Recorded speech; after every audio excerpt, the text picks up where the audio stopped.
Gurugram degree college चक 5 जेलम श्री विजयनगर इस YouTube channel में आपका स्वागत करता हूँ। आज हम बीए फाइनल ईयर हिस्ट्री आधुनिक भारत का इतिहास, इसके अंतर्गत आज का जो हमारा टॉपिक रहेगा वह है आंग्ल मराठा संघर्ष। आंग्ल मराठा संघर्ष। आज हम अंग्रेजों और मराठों के मध्य हुए संघर्ष के बारे में जानकारी प्राप्त करेंगे।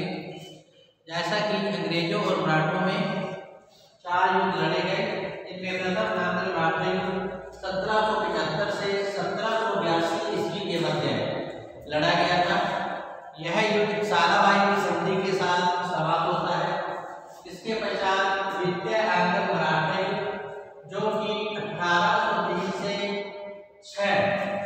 1806 के मध्य लड़ा गया। इसके पश्चात तृतीय और अंतिम चरण जो है चतुर्थ युद्ध, इसका यह युद्ध है 1817 और 1818 के मध्य लड़ा गया था। तो इस प्रकार मराठों और अंग्रेजों के मध्य जो संघर्ष है 4 चरणों में हुआ था। तो जैसा कि भारत में मुगलों की एकमात्र सत्ता को चुनौती देकर उसे पतन की राह दिखाने वाले जो थे मराठा जाति के ही लोग थे, जिन्होंने 25 वर्ष तक औरंगजेब को दक्षिण में फंसाए रखा था और इससे भी अधिक उन्होंने उत्तराकालीन मुगल बादशाहों को अपने प्रभाव के अंतर्गत ले लिया था। इधर मुगलों की कम होती शक्ति और गिरते हुए प्रभाव का पूरा लाभ उठाते हुए अंग्रेज भी न केवल अपने को स्थापित कर गए, बल्कि वे एक ऐसी शक्ति के रूप में सामने आए जिसके प्रभाव में न केवल बंगाल बल्कि मुगल सम्राट भी आ गए। इस प्रकार मराठों और अंग्रेज दोनों ही भारत की प्रमुख शक्ति बनने का जो स्वप्न है अब देखने लगे। ऐसी स्थिति में दोनों शक्तियों के मध्य संघर्ष होना अनिवार्य है। अतः यही कारण है कि दोनों पक्षों के बीच जो है संघर्ष की संभावना काफी बढ़ गई। मराठा जो शक्ति है वो 5 भागों में विभाजित हो गई, जैसे कि भोंसले, सिंधिया, होलकर, गायकवाड़ और पेशवा। इन 5 भागों में विभाजित थी, जिसका लाभ अंग्रेजों ने जमकर उठाया। उन्होंने फूट डालो और शासन करो की नीति का ही अनुसरण किया, जिसमें अंग्रेजों को काफी सफलता भी हासिल हुई। ऐसा नहीं है कि मराठे इस संघर्ष में बड़ी आसानी से पराजित हो गए हों, बल्कि अंग्रेजों को मराठों के विरुद्ध कड़ा संघर्ष करना पड़ा था। कई युद्धों में अंग्रेज झुके, किंतु अंततः जो सफलता है वो अंग्रेजों को ही प्राप्त हुई थी। इस प्रकार आंग्ल मराठा संघर्ष में अंतिम जो विजय है अंग्रेजों को ही प्राप्त हुई और मराठे जो अंग्रेजों से लड़ते हुए 1818 में पराजित हो जाते हैं, तो मराठा शक्ति जो है पतन की ओर अग्रसर हो जाती है। तो 1772 ईस्वी में पेशवा माधवराव की मृत्यु के पश्चात पेशवा पद के लिए मराठों में आपसी संघर्ष शुरू हो जाता है। माधवराव की मृत्यु के पश्चात उसका छोटा भाई नारायण राव पेशवा बनता है, किंतु वह 8 माह ही शासन कर पाया था और उसकी हत्या कर दी जाती है। और नारायण राव के चाचा रघुनाथ राव, जो कि राघोबा के नाम से जाना जाता है, को नया पेशवा बनाया गया। शीघ्र ही इस बात ने तूल पकड़ लिया कि नारायण राव की हत्या में राघोबा का ही हाथ था। पेशवा बनने के लिए उसने ही नारायण राव की हत्या करवाई थी। ठोस प्रमाण भी प्राप्त हो गए, जिससे मराठा सरदारों में असंतोष व्याप्त हो गया। संकट देखकर वह पूना दरबार से भाग निकला। राघोबा बंबई पहुंचकर उसने पेशवा पद की प्राप्ति हेतु अंग्रेजों से सहायता की याचना की। इस प्रकार जो राघोबा है सैनिक सहायता लेने के लिए अंग्रेजों के समक्ष प्रस्तुत होता है। उधर मराठा सरदार जिनमें नाना फडणवीस मुख्य थे, उसने माधवराव द्वितीय को पेशवा बना दिया था। इस प्रकार संघर्ष की जो परिस्थितियां हैं अंग्रेजों व मराठों के मध्य अब बनने लगी थी। सूरत की संधि जो कि 1775 ईस्वी में संपन्न की गई थी। तो अंग्रेज जो कि मराठों से संघर्ष करने के लिए उतावले थे और एक मौके की तलाश में थे, उन्होंने राघोबा को सैनिक सहायता देना स्वीकार कर लिया। राघोबा और अंग्रेजों के मध्य 1775 ईस्वी में सूरत की संधि संपन्न होती है। सूरत की संधि की शर्तें इस प्रकार थी। सबसे पहली शर्त थी, अंग्रेजों ने राघोबा को सहायता करने का वचन दिया। अंग्रेजों ने राघोबा की सहायता करने का वचन दिया। बदले में राघोबा ने अंग्रेजी सेना का खर्च उठाने का वचन दिया। दूसरी शर्त, राघोबा ने लाल सोट एवं बेसिन के प्रदेश तथा बड़ोच व सूरत से प्राप्त जो राजस्व है उसका जो कुछ भाग अंग्रेजों को देना उसने स्वीकार कर लिया। तीसरी शर्त, राघोबा के पेशवा बनने के बाद मराठा शक्ति बंगाल तथा कर्नाटक पर आक्रमण नहीं करेगी। राघोबा के पेशवा बनने के बाद मराठा शक्ति बंगाल तथा कर्नाटक पर अधिकार नहीं करेगी। कंपनी के शत्रुओं से जो राघोबा है किसी भी प्रकार का समझौता नहीं करेगा। इस प्रकार 1775 ईस्वी में अंग्रेजों व राघोबा के बीच एक संधि होती है जो कि इतिहास में सूरत की संधि के नाम से जानी जाती है। इस प्रकार अंग्रेजों व राघोबा के बीच एक समझौता संपन्न होता है। फिर इसके पश्चात प्रथम आंग्ल मराठा युद्ध जो अंग्रेजों और मराठों के मध्य लड़ा जाता है। जो प्रथम आंग्ल मराठा युद्ध 1775 से 1782 ईस्वी तक लड़ा गया था और 1782 में ही सालाबाई की संधि के साथ ही यह युद्ध समाप्त हो जाता है। तो अंग्रेजों ने राघोबा की सहायता के लिए बंबई से सेना जो है पूना की ओर भेजी। 18 मई 1775 को अंग्रेजों और मराठों के बीच एक भीषण युद्ध लड़ा गया। मराठे इस युद्ध में पराजित हुए। सूरत की संधि के कारण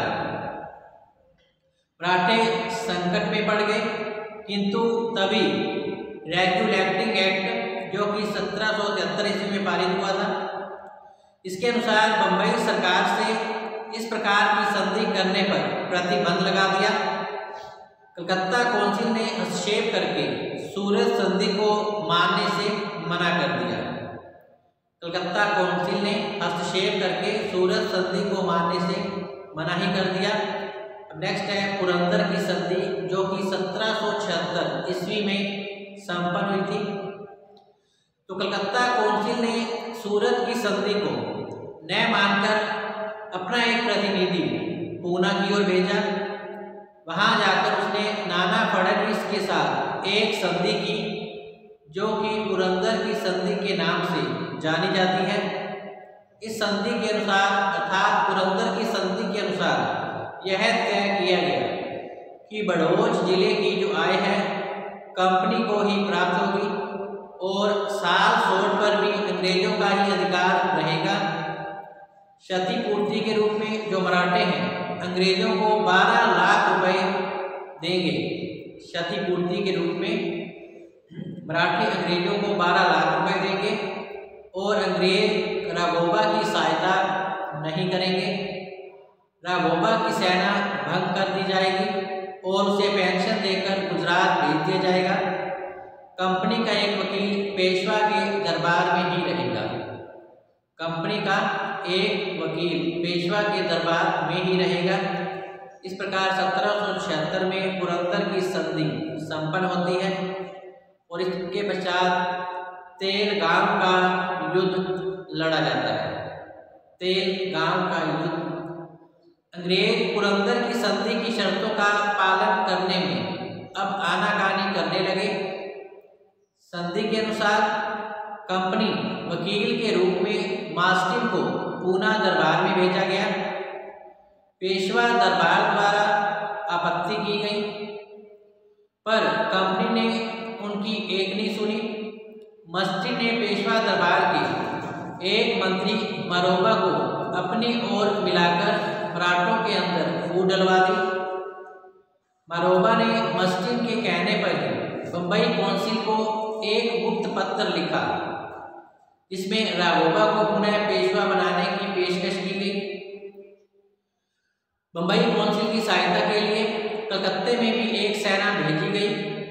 यह सेना मराठा मंडल के सदस्यों भोंसले, होलकर और सिंधिया को धोखा देते हुए पूना के समीप तेलगांव तक जा पहुंची। यहां पहुंचते ही मराठा शक्ति ने अंग्रेजों को घेर लिया। अंग्रेजी सेना के सामने पीछे हटने के अलावा अब कोई चारा नहीं बचा था। 11 जनवरी की ही रात को अंग्रेजी सेना ने पीछे हटना शुरू कर दिया। उन्होंने अपनी तोपों को एक तालाब के अंदर फेंक दिया और गोला बारूद को आग लगा दी। मराठों ने अंग्रेजों पर आक्रमण कर दिया और इस युद्ध में अंग्रेज पराजित होते हैं। इसके पश्चात बड़गाम की संधि, बड़गाम या तेलगाम की संधि संपन्न की जाती है।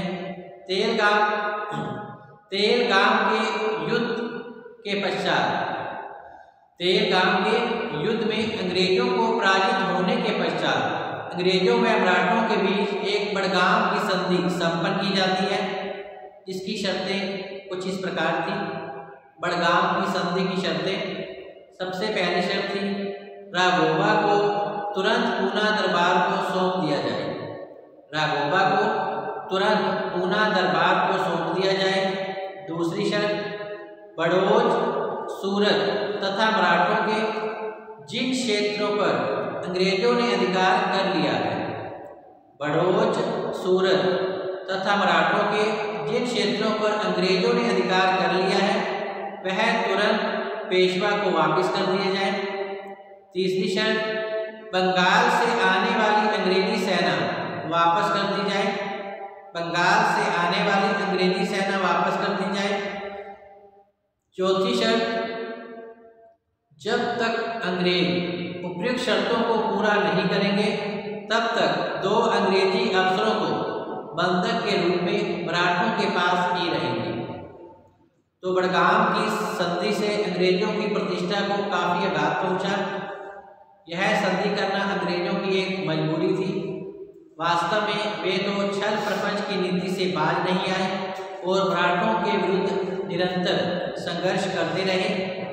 दोनों शक्तियों के मध्य अनेक युद्ध लड़े गए और संधियां संपन्न हुई।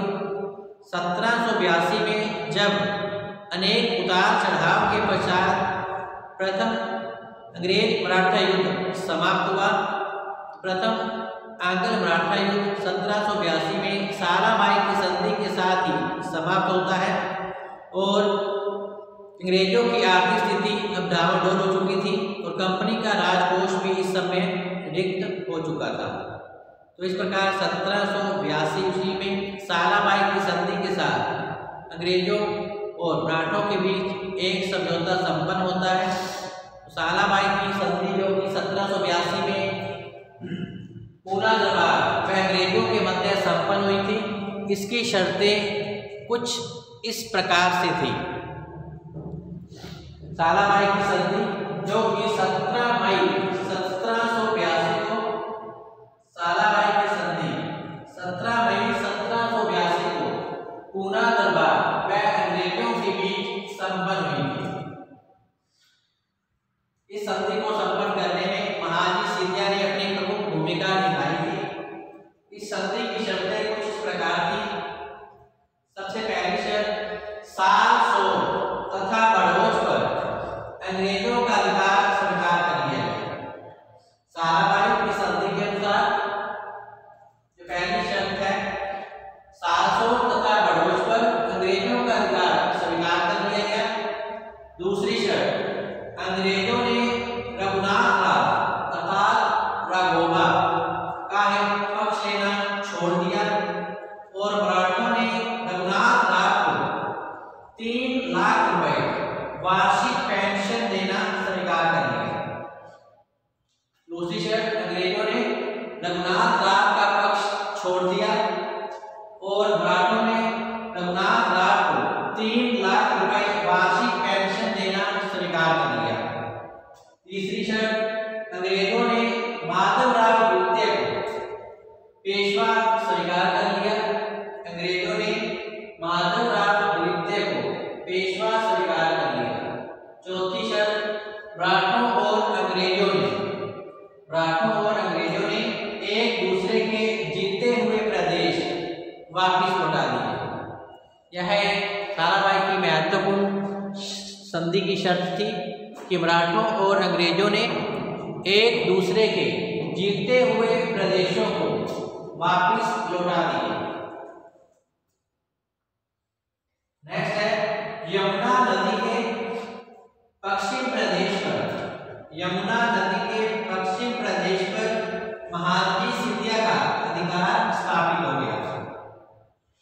यमुना नदी के पश्चिम प्रदेश पर महारानी सिंधिया का जो अधिकार है वह अंग्रेजों ने स्वीकार कर लिया। इस प्रकार सालाबाई की संधि के पश्चात कुछ समय तक शांति स्थापित हुई और अंग्रेजों ने मराठों की राजनीति में हस्तक्षेप नहीं किया।